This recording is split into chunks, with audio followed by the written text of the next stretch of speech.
Oke, kita nyeting dulu ya. Kita pakai aplikasi DJI Go. Dan untuk aplikasi DJI Go kita berbeda ya sama yang Litchi. Nah, ini kalau yang aplikasi DJI Go ini gitu ya, begini ya tampilannya. Jadi cuman ini, dan ini keperluannya untuk kita terbang manual ya. Kita terbang manual. Dan kita kalau mau DJI Litchi berarti kita harus keluar dulu ya. Keluar dulu itu. Nah, ini. Jadi ini untuk kepentingan drone ya si tabletnya. Untuk Litchi berarti kita harus pilih dulu ya ke sini. Kita ke penambatan dan kita pilih Litchi ya. Kita pilihnya hanya sekali ya, soalnya kita ada 2 program. Ini diskoneksi ya. Nah, ini udah connect ya. Jadi ini aplikasinya yang tadi ya, yang tadi. Jadi kita kalau mau home point, waypoint, jadi kita mesti buka folder dulu, EPA1 load.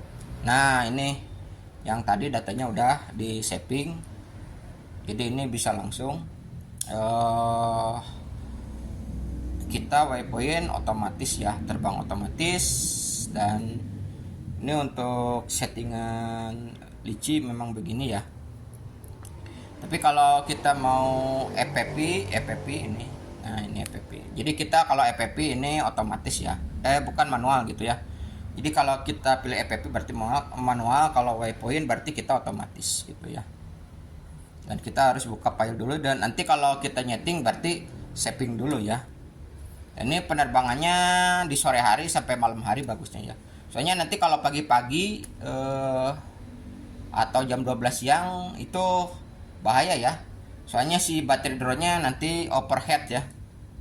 Terlalu panas nantinya kalau sinyal, karena kepanasannya nantinya si baterai, sinyal itu apa, temperaturnya jelek ya kalau di siang hari gitu ya. Ya bagusan di malam hari gitu ya, malam hari sama sore hari gitu ya. Kalau ini paling optimal kita kalau nerbangin gitu ya.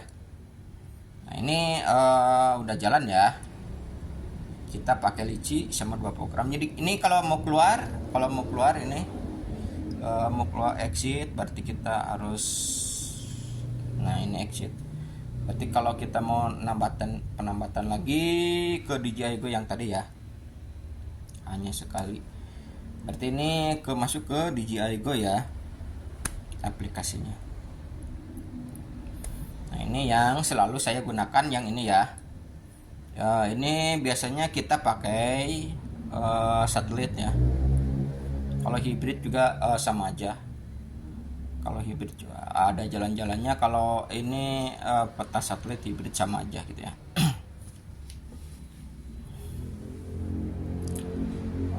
Ini kita posisinya di rumah ya ini. Dan ini bukan di pusat kota. Kalau ini pusat kota, ini masih kabupaten ya. Nah, ini saya kira gini ya. Jadi aplikasi DJI Go sangat penting sama Litchi gitu ya. Jadi 2 aplikasi, cuman kita harus registrasi pembayaran ya kalau mau upgrade Litchi. Dan yang paling penting kita upgrade sinyal dulu ya. Jadi mulai sinyalnya kita pakai 5 volt ya ini.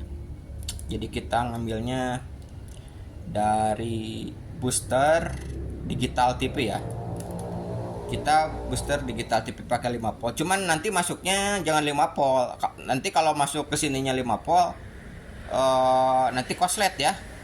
Koslet. Jadi dia overload gitu ya. Bukan overload, itu voltasenya yang masuknya paling miliwatt ya nantinya kalau masuknya. Jadi kalau keluarnya 5 volt ini jadi kedeteksinya sinyal digital TV nantinya ya. Tapi kalau ini tegangannya rendah ya untuk taper, jadi kedeteksinya miliwatt gitu ya.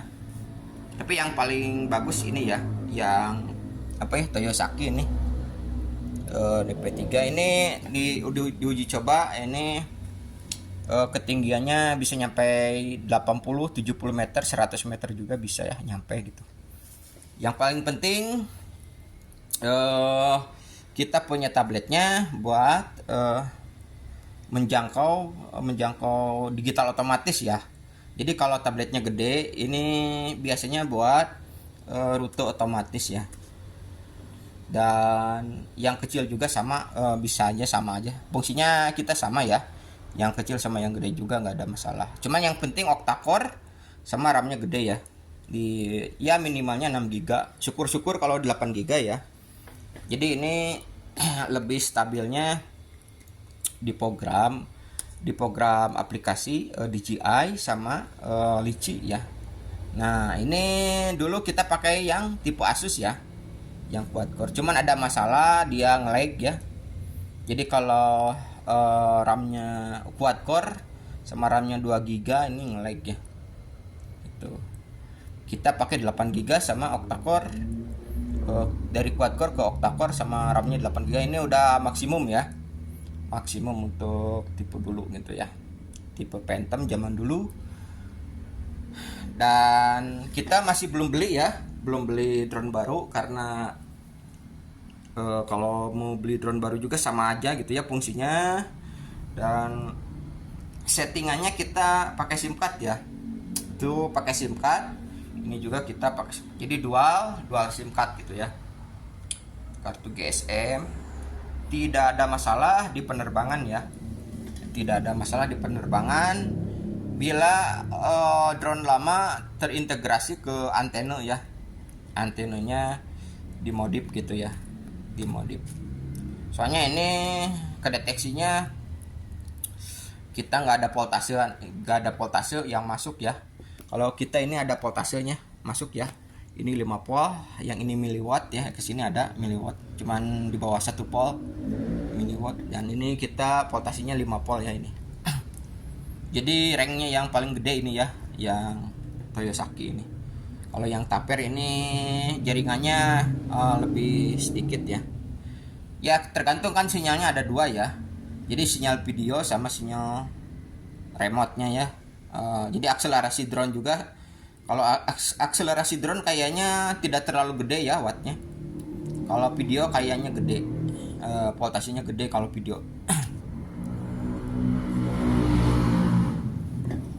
Ini paling juga segitu informasinya. Ini masih belum 5,8 GHz ya. Ini masih 2,4 GHz di sini. Masih zaman dulu ya. Terserah ini kalau mau beli baru juga yang versi Phantom 4. Kalau Phantom 4 lebih bagus lagi ya. Karena sinyal transmisinya 2,4 sama 5,8 ya. Nah, kalau ini kita pakai 2,4 sama 900 ya. 900 MHz sama 2,4 GHz. Gitu ya. Untuk informasi drone tipe Phantom ya. Phantom 3 tahun 2025 ya, kita masih gunakan Phantom 3. Nah, gitu. Tapi kalau kita mau terbang jauh berarti kita harus punya baterai yang baru ya. Kita kalau punya udah lama, misalnya kita baterainya udah 3, 4, 5 tahun, mending jangan ya. Ini kayaknya stabilnya di baterai baru. Oke, sekian dulu, terima kasih. Assalamualaikum warahmatullahi wabarakatuh.